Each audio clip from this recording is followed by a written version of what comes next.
मेहंदी लगे हाथ सजे कंगन के साथ, पूजा का थाल करवा ले हाथ। नमस्कार, हमारी खास पेशकश में आपका स्वागत है। मैं हूं अंजलि सिंह। करवा चौथ के व्रत की सभी महिलाओं को बहुत बहुत बधाई और शुभकामनाएं। हर सुहागिन महिलाएं अपने पति की लंबी आयु के लिए करवा चौथ का व्रत रखती हैं। इस दिन महिलाएं निर्जला व्रत रखकर चांद की पूजा करने के बाद ही अपना व्रत खोलती हैं। कैसे इस दिन पूजा करने से आपके जीवन साथी को आरोग्य, जीवन और धन मिलेगा, आपको बताएंगे। पूजा का पूरा विधि विधान, मनोकामनाएं पूरे करने वाले महा उपाय, ये सब बताने के लिए हमारे साथ स्टूडियो में मौजूद हैं आचार्य राज मिश्रा जी। आचार्य जी, बहुत बहुत स्वागत है आपका। सबसे पहले, चूंकि अगर हम जानें कि करवा चौथ सभी सुहागिन महिलाएं मना रही हैं, तो सबसे पहले तो हम यही जान लेते हैं आचार्य जी कि आखिरकार करवा चौथ क्यों मनाया जाता है। जी बिल्कुल, खैर ये प्रश्न बहुत सुंदर है और करवा चौथ क्यों मनाया जाता है, इन सभी विषयों पर हम विस्तार से चर्चा करें। लेकिन सबसे पहले तो न्यूज स्टेट को बहुत धन्यवाद, और जितने भी हमारे सनातन धर्म की भारतीय महिलाएं हैं, चाहे वो देश के अंदर है, विदेश के अंदर है, आप सभी को करवा चौथ की बहुत सारी हार्दिक शुभकामनाएं। भगवान गणेश की कृपा आप सबको प्राप्त हो और आप सभी का जीवन सुख समृद्धियों से परिपूर्ण रहे, ये मेरी शुभकामना है। लेकिन मैं चाहूँगा कि सबसे पहले करवा चौथ किन के लिए है? भगवान गणेश जी की आराधना हम करवा चौथ में करते हैं। लेकिन व्रत कैसे खोलती हैं हमारी सम्मानीय महिलाएं?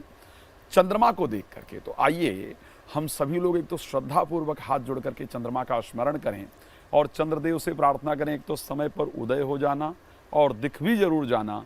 और जो श्रद्धापूर्वक महिलाएं इस व्रत को रख रही हैं, उनकी कामनाएं पूर्ण हो, और सबसे महत्वपूर्ण कि पति पत्नी के जीवन में आपस में प्रेम बना रहे। तो ये सभी मनोकामनाएं लेकर के हाथ जोड़ करके हम सभी लोग चंद्रदेव से प्रार्थना करें और फिर इस पर चर्चा करेंगे।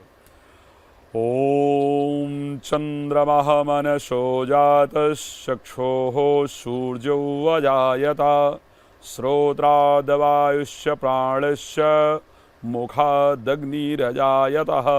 चंद्रदेवाय नमः, गणेश भगवान की जय।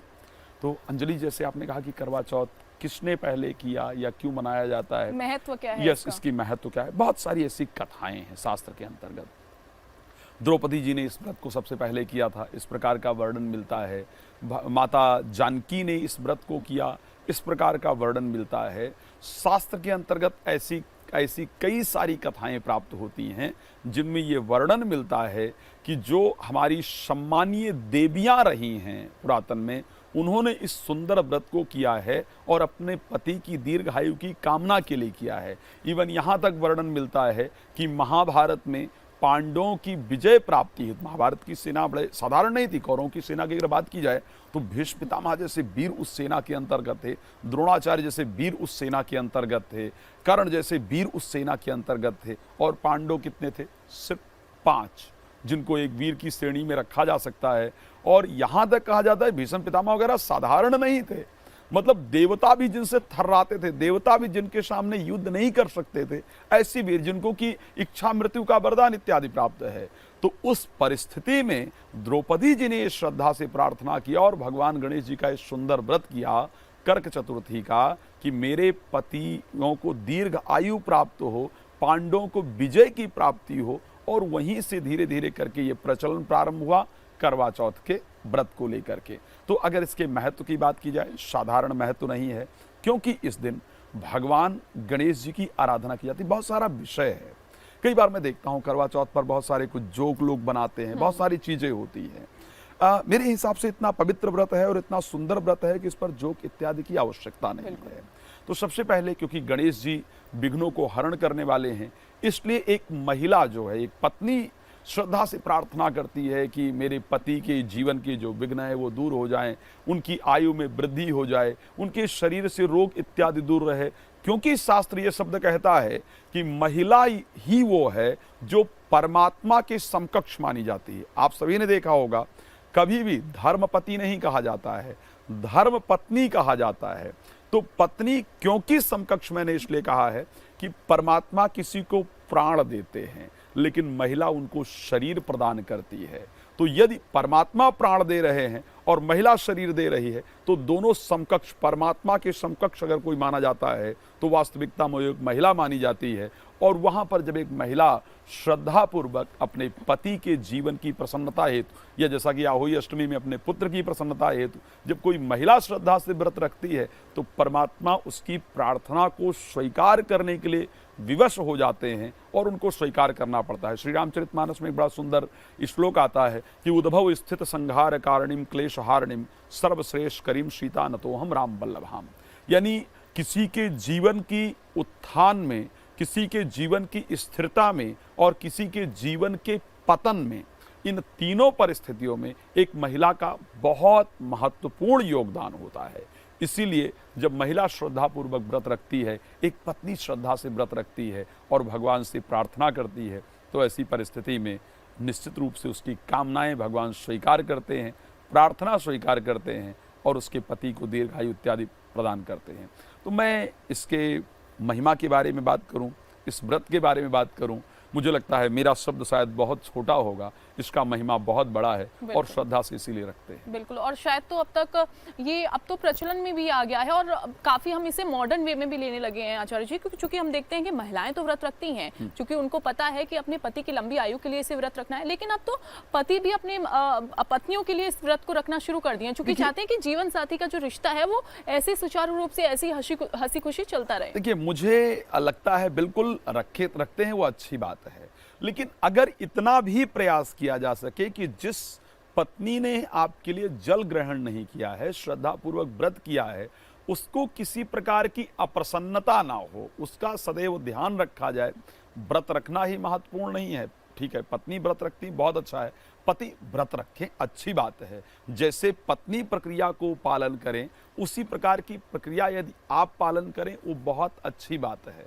तो अगर वो पत्नी धर्म का पालन करते हुए श्रद्धापूर्वक आपके निमित्त व्रत इत्यादि रख रही हैं, आप ये संकल्प ले लें इसे उस दिन व्रत रख करके कि ये मेरे दीर्घायु कामना के लिए संकल्प ले रही हैं, व्रत कर रही हैं इतना कठिन, तो मैं आज ये संकल्प लेता हूं कि इसको किसी प्रकार से पीड़ा ना पहुंचे, इनको सदैव इनके चेहरे पर मुस्कुराहट रहे, मैं उसके लिए संकल्प लेता हूं। तो व्रत रख रहे हैं, ये तो बहुत ही अच्छा है और होना भी चाहिए, समकक्ष होना चाहिए।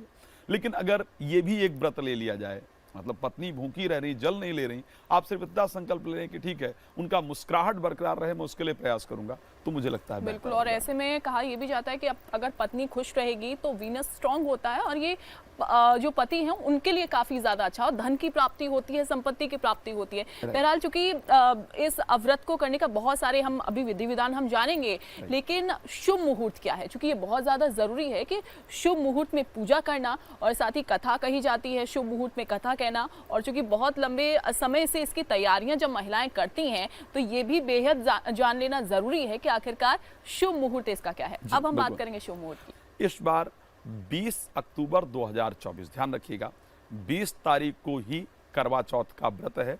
और इस दिन एक बात और ध्यान रखिए, इस बार का करवा चौथ बहुत खास है, व्यातिपात योग इस बार करवा चौथ पर बन रहा है। और दूसरे पतियों के लिए एक और योग बन रहा है, इस बार बहाना नहीं कर सकते कि भाई छुट्टी नहीं मिली या ऑफिस से लेट आए, संडे के दिन करवा चौथ पड़ रहा है और इस दिन चंद्रमा एग्जॉल्टेड होंगे, चंद्रमा उच्चस्थ राशि के अंतर्गत होंगे। अब बात कर लेते हैं कि मुहूर्त क्या है। तो एक तो प्रातः का जो मुहूर्त है, प्रातः 4 से लेकर के 5:30 बजे का जो मुहूर्त है, उसमें जो भी सर्गी इत्यादि खाते हैं या कुछ दान इत्यादि करते हैं या सास को शायद कुछ दिया जाता है, ये सारी जो अपने कुल की परंपराएं हैं, घर की परंपराएं हैं, उसके निमित्त करना चाहिए। यही समय संकल्प लेने का भी समय है, इसको ध्यान रखिए। जैसा कि हम किस लिए व्रत को कर रहे हैं या किस लिए पूजा को कर रहे हैं, हमारे शास्त्र में इसका एक विधान है। तो इसी समय जल हाथ में लेकर के, चावल लेकर के, पुष्प लेकर के श्रद्धापूर्वक संकल्प करना चाहिए। अगर कोई ब्राह्मण इत्यादि आसपास हैं तो उनके साथ कर सकते हैं, या जल पुष्प चावल लेकर के अपना नाम बोल करके, अपना गोत्र का नाम उच्चारण करके, अपने पति का नाम उच्चारण करके कि इनकी दीर्घायु कामना के लिए, आपसी प्रेम इत्यादि के लिए हम संकल्प ले रहे हैं। तो ये हो गया सुबह का मुहूर्त। जब आप संकल्प लेते हैं, यदि आप सर्गी इत्यादि शायद कहा जाता है उसको अगर खाते आते हैं, तो ये उस समय का मुहूर्त है जब इसको सेवन कर सकते हैं, उसके बाद संकल्प ले सकते हैं। फिर जाकर के भगवान के मंदिर में दर्शन इत्यादि करने का विधान है। जो कथा के लिए है वो दोपहर का मुहूर्त प्रारंभ हो रहा है, 3:20 से लेकर के और 6:40 तक, ध्यान रखिएगा, 3:20 से लेकर के 6:40 तक का जो मुहूर्त है उसमें भगवान गणेश जी की, क्योंकि हम पूजा करते हैं उस टाइम पर कथा श्रवण इत्यादि किया जाता है, तो वो कथा श्रवण करें, भगवान की पूजा करें। चंद्र उदय की बात की जाए, प्रत्येक शहर का चंद्र उदय शायद मेरे यहाँ पर एक्सप्लेन करना थोड़ा मुश्किल होगा, लेकिन मैं थोड़ा एक लंबे उसमें बता देता हूँ।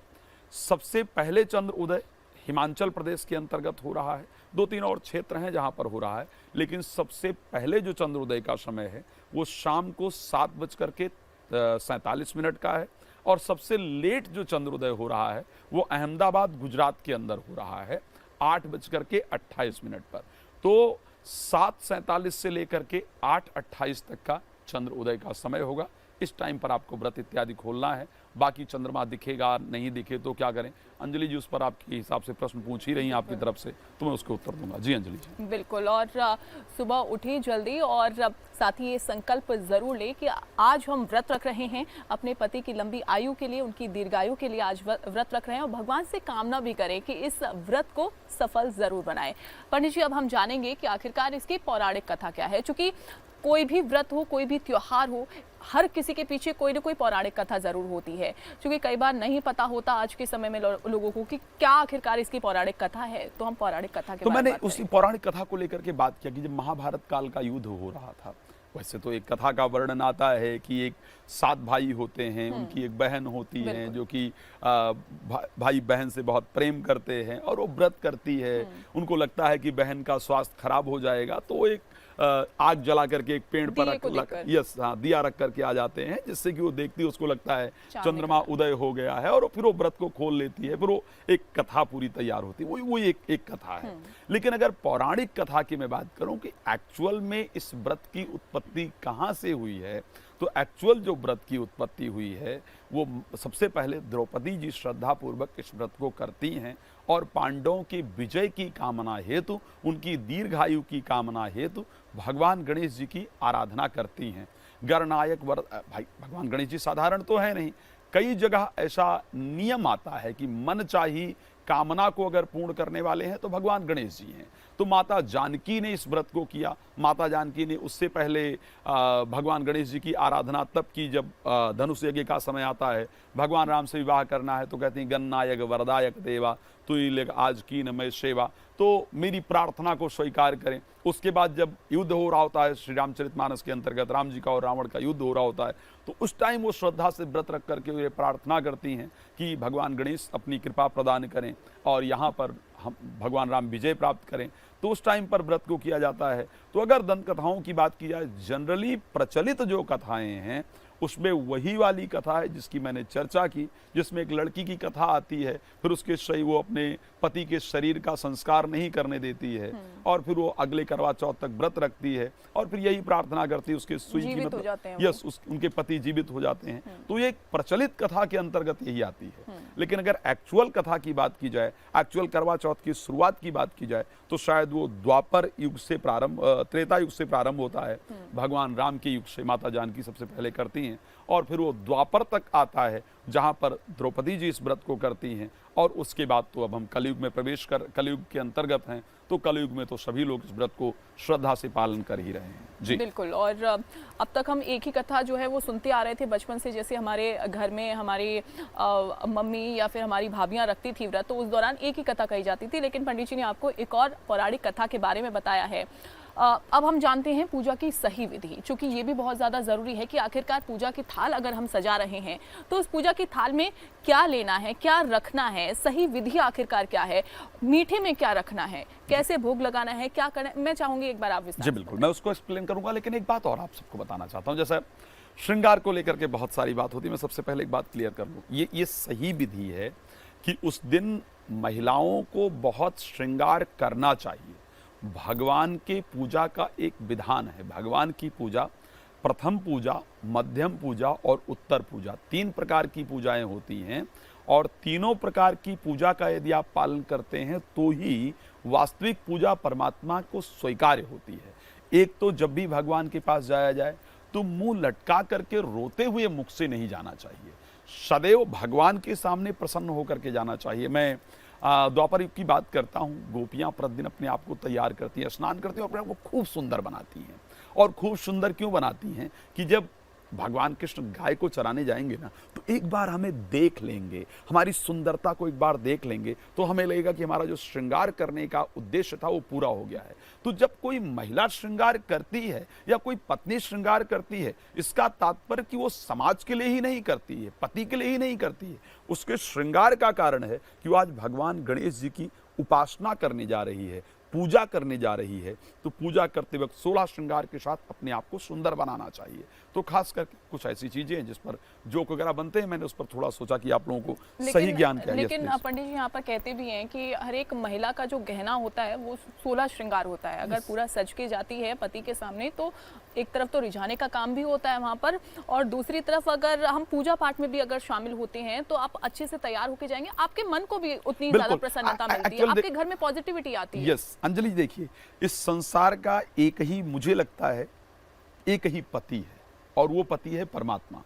तो यदि उस पति के सामने भी मुझे जाना है तो मुझे श्रृंगार करके ही जाना चाहिए किसी भी व्यक्ति को। तो एक महिला जब पूजा में बैठे तो उसको प्रॉपर अपने आप को सुंदर बनाना चाहिए, पूरा श्रृंगार करना चाहिए। अब अगर पूजा के सही विधान की बात किया जाए कि पूजा में किस प्रकार से पूजा करना चाहिए, पंचोपचार पूजा का विशेष विधान है, लेकिन थाली जब सजाया जाता है तो नियम ये है कि उस थाली के अंदर 1 लोटा जल होना चाहिए, आप सभी लोग जानते ही हैं।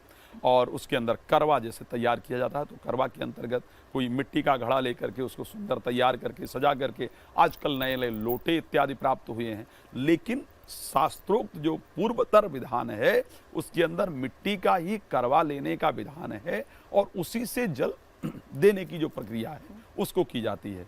तो एक सुंदर जो पूजा के विधान की सबसे पहले बात करें तो एक जल ले लिया जाए, मिट्टी के घड़े में ले सकते हैं, लोटे के अंदर ले सकते हैं, फ्रूट जरूर आपको रखना चाहिए, कुछ मिठाई। देखो एक बात आपको बता दूं, आजकल मार्केट में बड़ी अच्छी अच्छी मिठाइयाँ मिलती हैं, लेकिन जब भी बात की जाए भगवान के श्रृंगार को लेकर के, 2 चीज़ें आप ध्यान रखिएगा। आप एक बाहर से खाना मंगा करके और अपने परिवार को खिलाएं, पति को खिलाएं या किसी आने वाले रिश्तेदार को खिलाएं, तो उस खाने में, और यदि आपने अपने हाथ से बना करके खाना अपने पति को भोजन कराया तो दोनों में बहुत डिफरेंस होगा। आपने जो खाना बनाया है उस खाने को जब पति को खिलाएंगे तो उससे आपका प्रेम बढ़ेगा, आपकी श्रद्धा, आपका विश्वास, आपका प्रेम उसके अंदर है। इसी प्रकार भगवान की पूजा के अंदर जब ये पॉसिबल ना हो कि हम स्वयं कोई मिठाई इत्यादि बना सकते हैं, लाइक कोई हलवा या खीर कुछ बना सकते हैं, जब ये बिल्कुल पॉसिबल ना हो तो बाजार से खरीद कर मंगाना चाहिए। लेकिन अगर पॉसिबल हो तो घर में स्वयं बनाना चाहिए। तो मिठाई होना चाहिए, कुछ भी फ्रूट उसके साथ होना चाहिए, सिंदूर जरूर होना चाहिए, श्रृंगार का सामान थाली के अंतर्गत जरूर होना चाहिए, और उसके साथ लोटे में जल जरूर होना चाहिए, कुछ वस्त्र इत्यादि होना चाहिए, नहीं वस्त्र हो तो मोली होना चाहिए, पुष्प होना चाहिए, चावल होना चाहिए। ये जो सारी चीज़ें हैं ये आपका एक थाली के अंतर्गत जरूर होना चाहिए।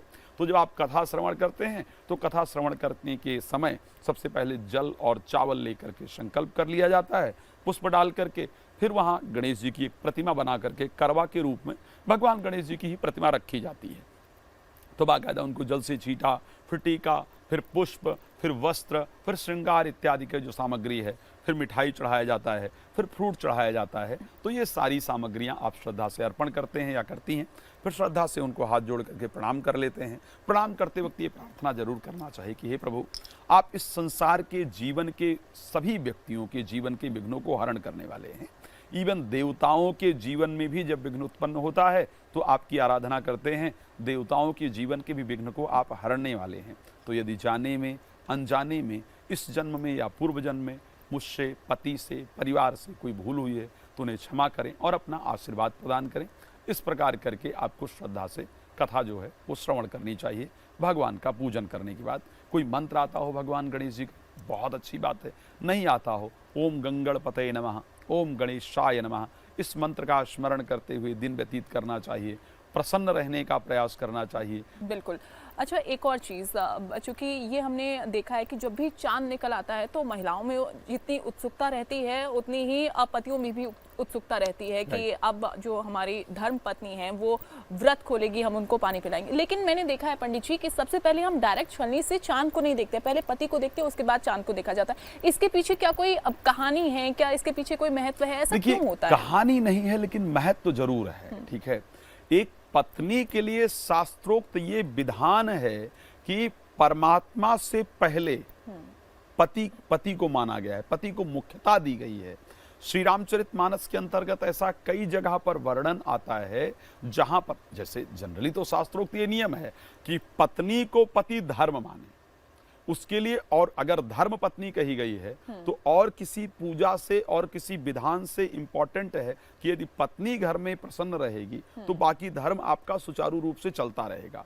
उसी के साथ साथ पत्नी में पति में परमेश्वर की कामना की गई है कि पति एक परमात्मा की तरह है। तो सबसे पहले जब महिला कोई अपने पति के दर्शन को करती है, और चंद्रमा औषधि के कारक कहे गए हैं, तो जब वो पति के दर्शन करते हुए चंद्र के दर्शन करती है तो ये चंद्र से ये प्रार्थना करती है कि मेरे पति के जीवन में जो भी नकारात्मकता है आप अमृत को प्रदान करने वाले हैं, तो मैं इसलिए पति के दर्शन के साथ आपके दर्शन करती हूँ कि आप इनकी जीवन में अमृत का प्रदान करें ताकि ये दीर्घायु, और वो पल भी बहुत ज्यादा खूबसूरत होता है, यादगार वो पल होता है।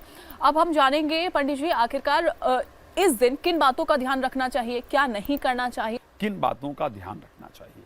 सबसे पहले देखिए, बहुत सारी इंपॉर्टेंट चीजें हैं, जैसे कि व्रत खोलने के बाद आप तुरंत क्या करते हैं, किसी होटल में जाकर के, रेस्तरां में जाकर के, और आपको तुरंत भोजन करना है। और कई बार ऐसा देखा गया है कि व्रत खोलने के बाद लोग मांसाहार इत्यादि का भी सेवन करते हैं। तो सबसे पहली चीज आपको ये ध्यान रखना चाहिए कि आपने, हमारे शास्त्र में एक नियम है कि जो तिथि सूर्य उदय में आती है ना, उसको अगले दिन सूर्य उदय तक माना जाता है। चतुर्थी तिथि एक बहुत महत्वपूर्ण तिथि है, बहुत पॉजिटिव तिथि है। तो ऐसे कंडीशन के अंतर्गत जब आपने व्रत प्रारंभ किया है तो कोशिश इस प्रकार कीजिए, किसी प्रकार के मांसाहार इत्यादि का सेवन आपके द्वारा बिल्कुल ना किया जाए। उस रात्रि में सात्विक भोजन का ही सेवन किया जाए। व्रत खोलने के तुरंत बाद आप किसी अगर पॉसिबल हो तो घर का बना हुआ खाना खाएं, बाहर खाना खाने भी जाते हैं तो नॉनवेज इत्यादि का परहेज करना चाहिए।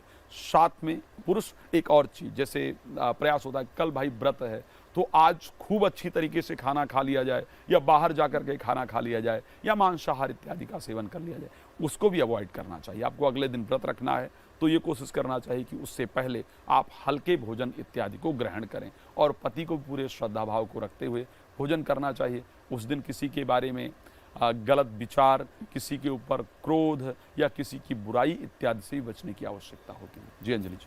बिल्कुल, और देखिए पंडित जी ने बहुत अच्छी तरीके से बताया है। इस कार्यक्रम के जरिए हम उम्मीद करते हैं कि आपको हर एक जानकारी मिल पाई होगी, क्या कथा इसके पीछे रही है, क्या महत्व रहा है करवा चौथ मनाने के पीछे, और इसके अलावा ये भी बताया है कि इस बार शुभ योग क्या बन रहा है, कब आपको पूजा करनी है, कैसे आपको पूजा करनी है। बहुत बहुत शुक्रिया आपका आचार्य जी।